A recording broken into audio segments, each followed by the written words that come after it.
Hello students, आज के lecture में हम बात करेंगे इकाई सदिश, इट मींस यूनिट वेक्टर, और साथ ही साथ इकाई सदिश की सहायता से अपन लोग सदिशों के प्रदर्शन पर भी बात करेंगे कि किस तरीके से अपन उचित तरीके से सदिशों का प्रदर्शन कर सकते हैं।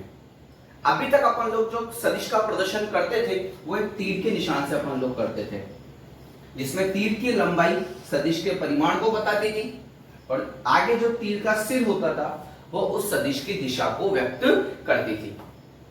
जिस सदिश का परिमाण जितना ज्यादा होगा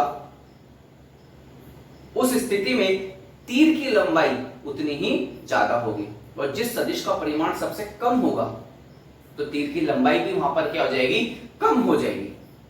लेकिन अब अपन हर टाइम एक तीर के निशान से किसी भी सदिश को व्यक्त नहीं कर सकते, अलग अलग तरीके से अपन सदिश को व्यक्त करना सीखेंगे।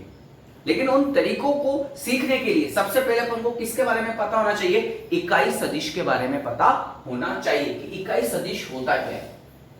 अभी तक आप लोगों ने देखा कि अगर मुझे किसी भी सदिश को व्यक्त करना है, अगर मुझे किसी भी सदिश को व्यक्त करना है तो मैं क्या करता हूं, कोई भी एक अल्फाबेट लेता हूं, कोई सा भी एक अल्फाबेट लो, ठीक है ना। अब मुझे उस सदिश को व्यक्त करना है तो मैं क्या करता था, उस अल्फाबेट के ऊपर तीर का निशान लगा दिया करता था। आगे बस में जिसमें मैं बात करता था कि ये पूरी एक सदिश राशि है। आगे बस में ये पूरी अपन लोगों के पास क्या हो गई थी, एक सदिश राशि थी। तो अपन अभी तक किसी भी सदिश राशि को व्यक्त करते थे तो किसी भी अल्फाबेट के ऊपर अपन लोग क्या करते थे, एक तीर का निशान लगा दिया करते थे। इसी तरीके से जब मैं किसी इकाई सदिश को व्यक्त करूंगा, और ध्यान से सुना, जब मैं किसी इकाई सदिश को व्यक्त करूंगा तो किसी भी अल्फाबेट के ऊपर, किसी भी अल्फाबेट के ऊपर मैं कैप का निशान बना दूंगा। किसका निशान बना दूंगा, कैप का निशान बना दूंगा। तो ऐसी कंडीशन पे ये मेरे पास एक तरीके से किसका इकाई सदिश हो गया, ए का इकाई सदिश। अगर मेरे को कोई बोले कि नहीं नहीं पी का इकाई सदिश लिखो, तो मैं क्या करूंगा, पी के ऊपर कैप लगा दूंगा। कोई मुझे बोले आर का इकाई सदिश लिखो, तो आर के ऊपर कैप लगा दूंगा। कोई मुझे बोलेगा नहीं नहीं एस का इकाई सदिश लिखो, तो एस के ऊपर कैप लगा दूंगा। तो जब भी मैं इकाई सदिश की बात करूंगा तो किसी भी अल्फाबेट के ऊपर मैं उसको क्या पहना दूंगा, के टॉपी पहना दूंगा उसको मैं। आगे बात समझ में आप लोगों को तो देखना आप लोग। तो अपन सबसे पहले बात करते हैं इकाई सदिश के बारे में। तो नॉर्मली जो इकाई सदिश होते हैं, इकाई सदिश एक तरीके से वो सदिश होता है जिसका परिमाण आप लोगों के पास कितना होता है, इकाई होता है। इकाई का मतलब अगर मैं बात करूं तो 1 होता है। आई बस में इट मींस अगर मैं किसी भी इकाई सदिश की बात करूंगा, जैसे मान लेते हैं कि मैं ए इकाई सदिश की बात कर रहा हूं, तो इसका परिमाण लिखते हैं। तो मैं आपको बता चुका हूं कि जब भी किसी सदिश का परिमाण लिखते हैं तो उसको इस तरीके से उसका मोड ले लेते हैं, उसको दोनों तरफ क्या लगा देते हैं, इस तरीके से 2 लाइन कर देते हैं। तो जब भी अपन किसी भी इकाई सदिश का परिमाण लिखेंगे तो वो परिमाण हमेशा आप लोगों के पास कितना आएगा, 1। अगर आपको कोई बोले कि आप तो P इकाई सदिश का परिमाण लिखो, 1। कोई आपको बोले कि R इकाई सदिश का परिमाण लिखो, 1। क्योंकि जितने भी इकाई सदिश होंगे सबका परिमाण आप लोगों के पास क्या होगा, 1 होगा। आई बस में। और जो इकाई सदिश होते हैं, ठीक है ना, इकाई सदिश कि अगर मैं बात करता हूं तो इनका जो उपयोग होता है वो केवल और केवल दिशा व्यक्त करते हैं। केवल और केवल क्या व्यक्त करते हैं, दिशा व्यक्त करते हैं। आई बस में। तो इकाई सदिश की जब भी अपन बात करेंगे तो इकाई सदिश का जो उपयोग अपन करते हैं, तो जो इकाई सदिश होते हैं वो किसी भी सदिश की दिशा को व्यक्त करते हैं, उनको परिमाण से कोई मतलब नहीं होता है। जितने भी इकाई सदिश होंगे सबका परिमाण अपन लोगों के पास कितना होगा, 1 होगा। आई बात समझ गए आप लोगों को। तो अब दिशा, तो ओनली दिशा की बात करें, इकाई सदिश की जब भी बात करेंगे तो केवल किस पे बात करेगा, दिशा पे बात करेगा। और दिशा पे बात करने की वजह से अपन लोगों के पास जो इकाई सदिश होता है ये आप लोगों के पास एक तरीके से मात्रकहीन और साथ ही साथ आप लोगों के पास ये विमाहीन होता है। आई बात समझ में आप लोगों को। जैसे द्रव्यमान का मात्रक केजी होता है, ग्राम होता है, इसी तरीके से दूरी का मात्रक क्या होता है आप लोगों के पास, मीटर होता है, सेंटीमीटर होता है, किलोमीटर होता है। तो हर एक भौतिक राशि के साथ एक मात्रक लगा होता है। लेकिन अगर मैं दिशा की बात करता हूं तो उत्तर दिशा, दक्षिण दिशा, पूर्व दिशा, ठीक है ना, पश्चिम दिशा। तो यहां पे क्या मैं बोल सकता हूं कि पूर्व के साथ मीटर लगा दो, पूर्व मीटर, पूर्व केजी, पूर्व सेकंड, क्या लगा सकता हूं क्या, नहीं। तो जब भी दिशा की बात करूंगा तो दिशा मात्रकहीन होगी, उसमें केवल दिशा की जब भी बात करेंगे तो दिशा की बात करेंगे, वहां पे मात्रक का कोई लेना देना नहीं है। तो अपन ये बात कर चुके हैं कि जो इकाई सदिश है वो केवल दिशा व्यक्त करेगा, और दिशा व्यक्त करेगा तो आप लोगों के पास क्या होगा, मात्रकहीन होगा, और साथ ही साथ में क्या होगा, आप लोगों के पास विमाहीन होगा। तो जब अपन किसी भी इकाई सदिश को व्यक्त करते हैं तो यहाँ पर क्या है आप लोगों के पास एक एक, तो देखना आप लोगों के पास, तो अपन अगर मैं बात करूं इकाई सदिश का प्रदर्शन करता हूं तो कितना होगा, ए कैप बराबर ए वेक्टर अपॉन में ए का परिमाण। तो जो अपन लोगों के पास इकाई सदिश होता है, इकाई सदिश एक तरीके से सदिश और सदिश के परिमाण का जो अनुपात होता है, सदिश चाहे वो सदिश कोई सा भी हो, अगर आपको लिखना है सपोज पी कैप, तो पी के बराबर आप लोग क्या लिखोगे, पी वेक्टर अपॉन में मॉड पी लिखोगे कि नहीं लिखोगे। तो अपन को सिंपल सा याद रखना है, सदिश और सदिश के परिमाण का जो अनुपात होता है वही आप लोगों के पास क्या होता है, एक तरीके से इकाई सदिश होता है। आई बात समझ में आप लोगों को, ठीक। जैसे सपोज कोई बोले कि आर कैप का लिखो, आर कैप को प्रदर्शित करो, तो मैं आर कैप को कैसे प्रदर्शित करूंगा, आर वेक्टर अपॉन में बस में। तो ये जो अपन लोगों ने नीचे लिखा है ये एक तरीके से क्या है आप लोगों के पास, ये आप लोगों के पास है सदिश ए का परिमाण। क्या है आप लोगों के पास, ये सदिश ए का परिमाण। आई नहीं आई बात समझ में, देखो इसको जल्दी से एक बार,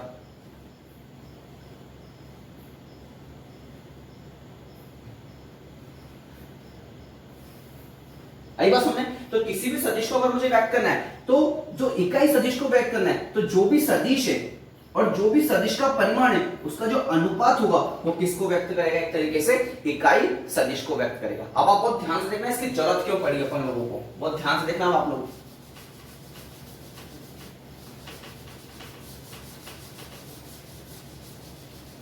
देखना आप लोग, इसको इधर ले जाओ, इसको इधर मल्टीप्लाई कर दो, तो ए वेक्टर बराबर ए वेक्टर, इसको इधर मल्टीप्लाई कर दो तो ये कितना जाएगा, ए का परिमाण इंटू ए कैप, ए का परिमाण इंटू ए कैप। अब आप बहुत ध्यान से देखना, अपन लोग शुरू से लिखते हुए आ रहे हैं कि मेरे पास अगर कोई भी सदिश भौतिक राशि है, अगर मेरे पास कोई भी सदिश भौतिक राशि है तो सदिश भौतिक राशि को कैसे व्यक्त करूंगा, उसको व्यक्त करूंगा परिमाण प्लस, या फिर ठीक है ना, प्लस क्या होनी चाहिए, दिशा होनी चाहिए। परिमाण तो होना ही चाहिए, साथ में क्या होनी चाहिए, दिशा होनी चाहिए।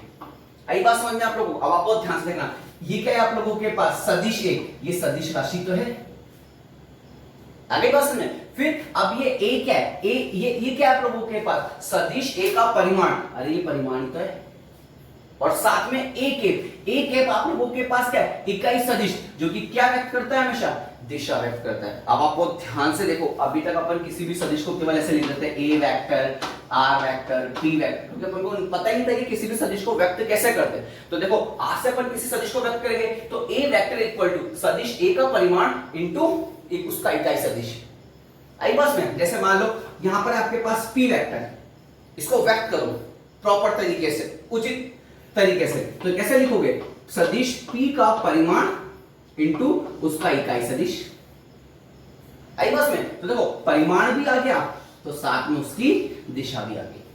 ठीक इसी तरीके से क्यू वेक्टर को कैसे व्यक्त करोगे, क्यू वेक्टर को व्यक्त करोगे सदिश क्यू का परिमाण इंटू उसका इकाई सदिश। तो अब आप देखो किसी भी सदिश को आप एक उचित तरीके से क्या कर सकते हो, प्रदर्शित कर सकते हो।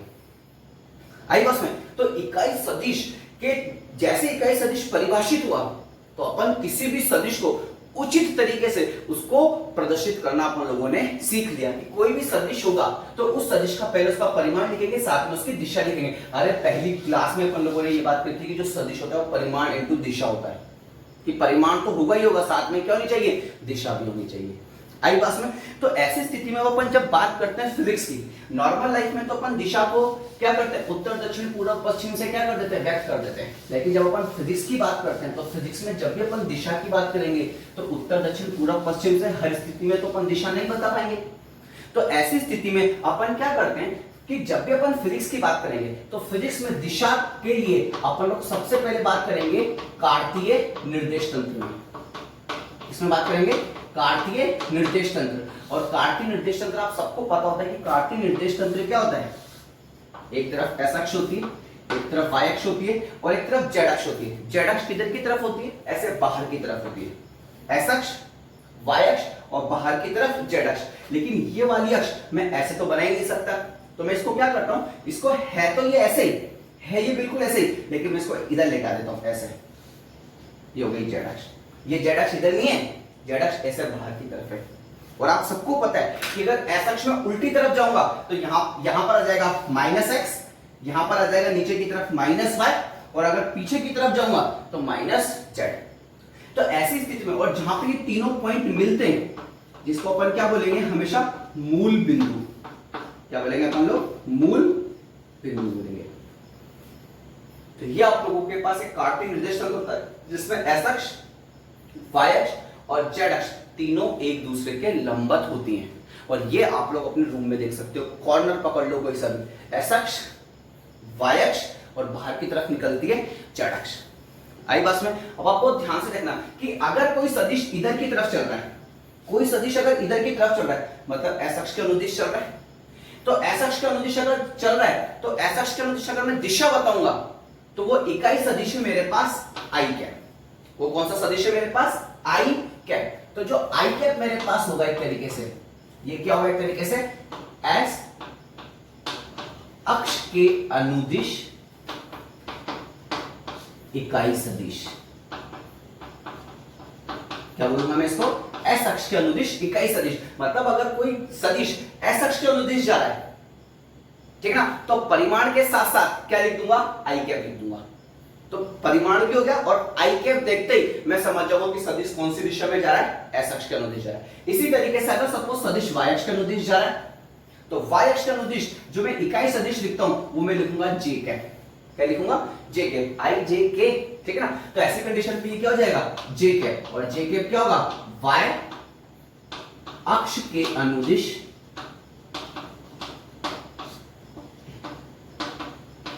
इकाई सदिश। आई बस में? अगर कोई सदिश y अक्ष के अलग जा रहा है, y अक्ष के अनुदिश जा रहा है, तो क्या करूंगा? परिमाण के साथ किसको लिख दूंगा? j कैप को लिख दूंगा। समझ में आ जाएगा कि सदिश कौन से अक्ष के अनुदिश जा रहा है? y अक्ष के अनुदिश जा रहा है। इसी तरीके से अगर सदिश इधर की तरफ जा रहा है तो मैं इसको किसके साथ लिख दूंगा? k cap. तो ये हो जाएगा मेरे पास k कैप। और ये क्या लिखूंगा? z अक्ष के अनुदिश इकाई सदिश। आई बात समझ में आप लोगों को? ठीक, फिक्स है। i कैप जब भी आएगा तो s अक्ष के अनुदिश जाना है, j कैप जब भी आएगा y अक्ष के अनुदिश जाना है, और k कैप जब भी आएगा तो z अक्ष के अनुदिश जाना है। अब ये सब इकाई सदिश है, इकाई सदिश है, इसका मतलब i कैप का परिमाण, j कैप का परिमाण और k कैप का जो परिमाण होगा वो हमेशा कितना होगा? 1 होगा। इसका परिमाण 1 क्यों है? ताकि जब अपन इसको किसी के साथ रखें, भले जिस परिमाण के साथ रखेंगे तो फिक्स है कि अगर इसका परिमाण 1 होगा तो चाहे 1 से गुणा करो चाहे 1 से भाग लगाओ, कभी कोई फर्क नहीं पड़ता है। इसलिए अपन इकाई सदिश का परिमाण हमेशा कितना लेके चलते हैं? 1 लेके चलते हैं। देखो इसको पेपर क्वेश्चन करते हैं बेटा इससे रिलेटेड।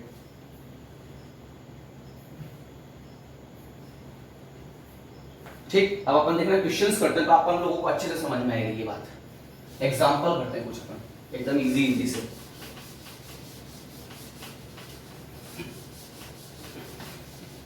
एक एग्जांपल देखो आप लोग, सिंपल सा। मान लेते हैं कि इस तरीके से यहाँ पर एक m द्रव्यमान का ब्लॉक रखा है स्थिति A पर। अपन ने क्या करा, इस ब्लॉक पर इधर की तरफ से एक बल लगाया, इधर की तरफ कितना न्यूटन बल लगाया? 10 न्यूटन बल लगाया। अब जैसे ही बल लगाएंगे तो इधर की तरफ खिसकेगा कि नहीं खिसकेगा? और अपन मान लेते हैं कि खिसक के इधर की तरफ आ गया B स्थिति पर, इधर की तरफ खिसक के आ गया। कितना मीटर खिसक के आ गया? 20 मीटर खिसक के आ गया। तब उसने बोला कि इसको सदिश रूप में व्यक्त करो। तो देखना आप लोग, बल इस दिशा में लग रहा है तो बल F से लिखते हैं, F वेक्टर क्योंकि बल क्या होता है? फोर्स। तो F वेक्टर सदिश है बल, इसलिए F के साथ क्या लगाऊंगा? वेक्टर। अब किसी भी F वेक्टर को कैसे लिखूंगा? परिमाण इंटू दिशा। तो अब परिमाण कितना है? 10 न्यूटन। तो ये तो हो गया परिमाण। लेकिन दिशा, दिशा अब देखो इधर जा रहा है, इधर कौन सी अक्ष होती है? S अक्ष होती है। तो इधर अपने आप बिना किसी टेंशन के क्या लिख दूंगा? I cap. इसी तरीके से अब आपको ध्यान से देखना, इधर की तरफ विस्थापन कितना हुआ? इधर की तरफ विस्थापन हुआ 20 मीटर। विस्थापन को d से लिख देते हैं। तो d वेक्टर तो परिमाण इंटू दिशा, परिमाण कितना है 20 मीटर, और दिशा, दिशा भी तो इधर ही लिखूंगा, और क्या लिखूंगा आई कैप। तो ये मेरे पास देखो परिमाण भी हो गया तो साथ में दिशा भी हो गई। ये वाली स्थिति किसको बता रही है, सदिश के परिमाण को बता रही है, और ये वाली स्थिति सदिश की दिशा को बता रही है। आई बात समझ में आप लोगों को। इसी तरीके से अगर मैं एक एग्जांपल और लेता हूं, मान लेते हैं कि कोई एक बालक है,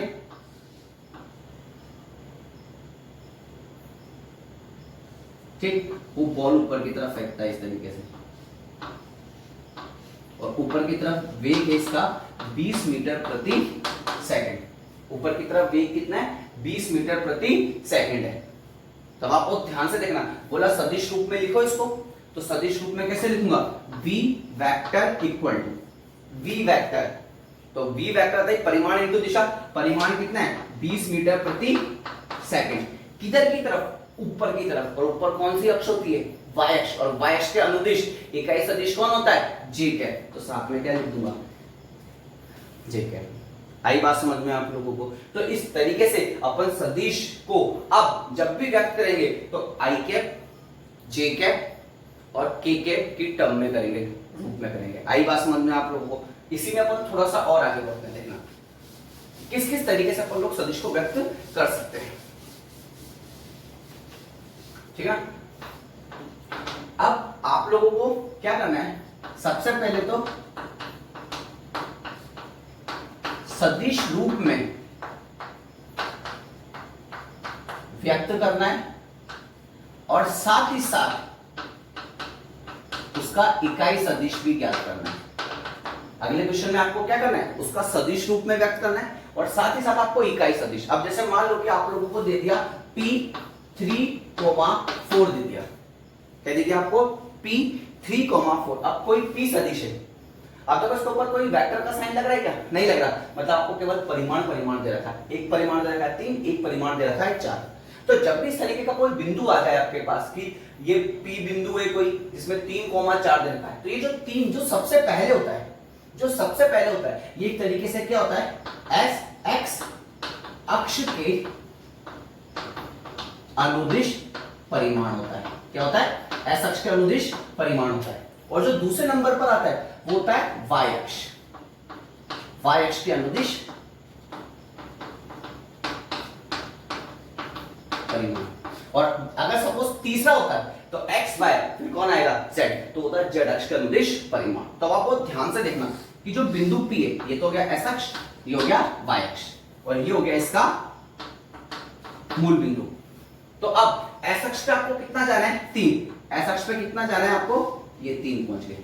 y अक्ष पे कितना जाना है 4, तो ये हो गया 4, पहले s अक्ष आएगी फिर y अक्ष आएगी, तो यहां से यहां तक ये तो हो गया 3, और यहां से यहां तक ये हो गया आप लोगों के पास 4। अब ये इसको इस तरीके से आगे बढ़ो, और इसको इस तरीके से आगे बढ़ो, जहां पे ये दोनों काटेंगे एक दूसरे को, वहां पर आप लोगों के पास बिंदु P होगा। आगे बात में, और बिंदु P के जो निर्देशांक होंगे वो कितना गए 3,4, 3,4। आई बात समझ में। तो अब सदिश को हमेशा मूल बिंदु से व्यक्त करेंगे, तो जो भी आपका मूल बिंदु है और जो भी बिंदु P है, इसको एक लाइन से जोड़ दो इस तरीके से, ये आप लोगों का सदिश हो जाएगा क्या P वेक्टर।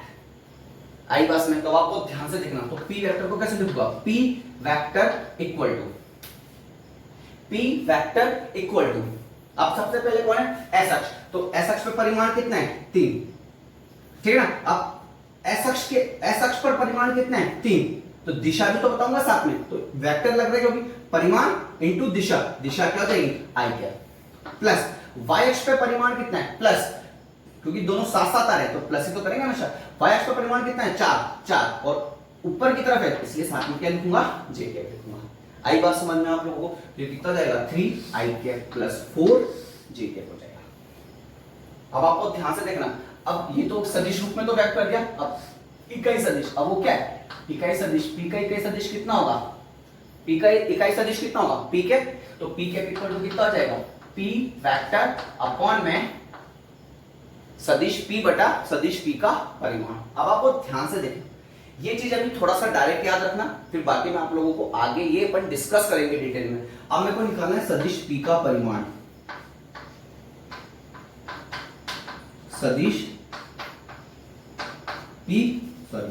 सदिश नहीं लिखना है आप लोगों को, क्या करना है इस तरीके से, सदिश p का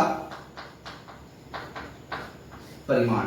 तो जब भी अपन किसी इस तरीके से i कैप j कैप और k कैप आएगा, तो i कैप j कैप अगर आ रहा है इकाई सदिश आ रहा है, तो परिमाण कैसे लिखेंगे, पहले सबसे पहले रूट लिखो, सबसे पहले रूट बनाओ। सबसे पहले कौन है एस अक्ष, तो यहाँ पे करो 3 का स्क्वायर प्लस प्लस फिर क्या करोगे 4 का स्क्वायर, तो ये कितना जाएगा 3 का स्क्वायर प्लस 4 का स्क्वायर। तो आप लोगों के पास यहाँ पे जो सदिश p का परिमाण आएगा, तो आप लोगों के पास कितना आ जाएगा 9 प्लस 16 25, 5 आ जाएगा कि नहीं आ जाएगा। तो आप बहुत ध्यान से देखना, तो p कैप बराबर क्या होता है p वेक्टर अपॉन में p का परिमाण। तो ऐसी कंडीशन पे ये कितना हो जाएगा, ये हो जाएगा 3i cap plus 4j cap और बटे में कितना हो जाएगा 5। इस तरीके से कैलकुलेट करते हैं। आई बात समझ में आप लोगों को, पक्के से ना। एक क्वेश्चन और कराता हूं इस तरीके का, ताकि आप लोगों को अच्छे से समझ में आएगा। वही सबसे पहले क्या करेंगे, सदिश रूप में व्यक्त करेंगे, उसके बाद क्या करेंगे अपन लोग इकाई सदिश व्यक्त करेंगे उसका। तो देखना अब आप लोग,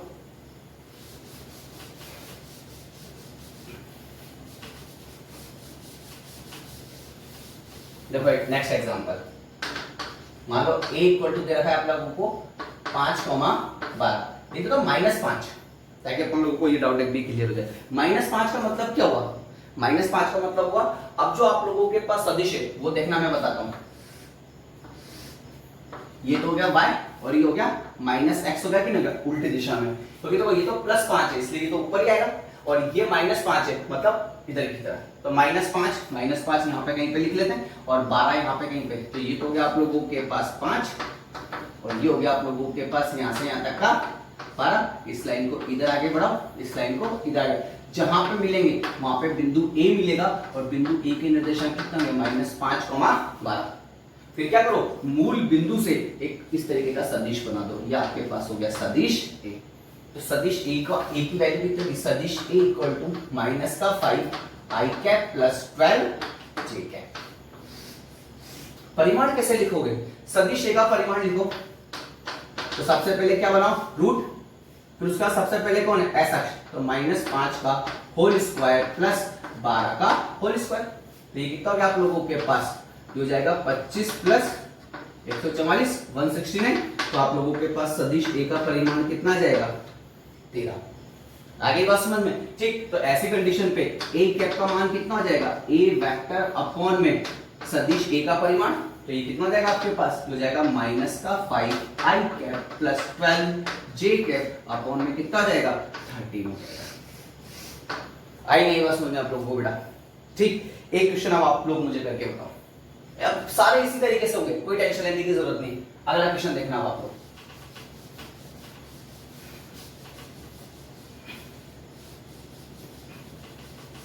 वही सदिश रूप में व्यक्त करना है और साथ ही साथ आप लोगों को इकाई सदिश ज्ञात करना है। मान लो आप लोगों को q इक्वल टू दे दिया 1 2 3, तो सबसे पहले s अक्ष, y अक्ष, z अक्ष, तो q वेक्टर सबसे पहले सदिश रूप में, तो ये कितना जाएगा 1 इंटू आई कैप प्लस 2 इंटू जे कैप प्लस 3 इंटू के कैप। अब 1 को तो किससे भी मल्टीप्लाई करो, बन गया ना। तो ऐसी कंडीशन पे q वेक्टर इक्वल टू कितना जाएगा I cap plus 2j cap plus 3k cap. ये तो सदिश रूप हो गया। परिमाण कैसे लिखोगे, परिमाण आप लोग लिखोगे, देखना ये सदिश q का परिमाण, सबसे पहले रूट लगाओ, सबसे पहले s अक्ष को पकड़ो, s अक्ष का परिमाण कितना है 1, तो 1 का स्क्वायर प्लस y का परिमाण कितना है 2, तो 2 का स्क्वायर प्लस 3 का स्क्वायर, तो कितना हो गया 9 प्लस 4 13 और 14 हो गया। तो ये रूट में कितना जाएगा 14, तो ये सदिश q का परिमाण हो गया। तो सदिश q का इकाई सदिश कितना होगा, तो ये लिखोगे q वेक्टर अपॉन में q।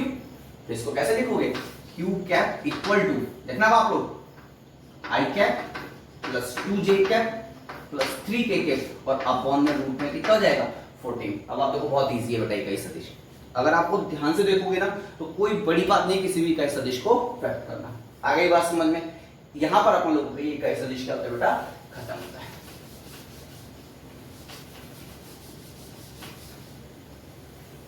फिर भी एक बार रिवीजन करते हैं अपन।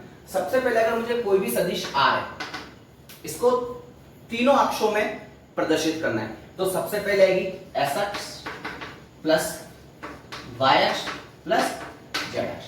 तो एक्स तो क्या हो गया, एक्स तो हो गया एस अक्ष का अनुदिश परिमाण इंटू आई कैप, वाई अक्ष का अनुदिश परिमाण, जेड अक्ष का अनुदिश परिमाण।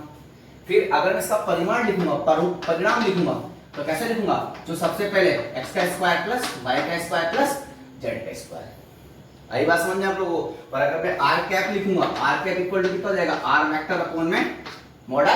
तो ऐसी कंडीशन पे आप देखना ये कितना हो जाएगा, x i cap plus y j cap plus z k cap upon, और रूट में कितना हो जाएगा, x square plus y square plus z square. ये आप लोगों के पास बस ये अच्छे से ध्यान देखो, आप लोग इतना सही करना है बस। सबसे पहले एक्स का स्क्वायर करना है, फिर वाई एक्सिस का अनुदिश जो परिमाण है उसका स्क्वायर करना है, फिर जेड एक्स का अनुदिश जो परिमाण है उसका स्क्वायर करना है। तीनों को ऐड करके उसका क्या ले लो, रूट ले लो। तो आप लोगों के पास ये इकाई सदिश निकल के आ जाएगा। आई बात समझ में, पढ़ो इसको बेटा, देखो एक बार अच्छे से।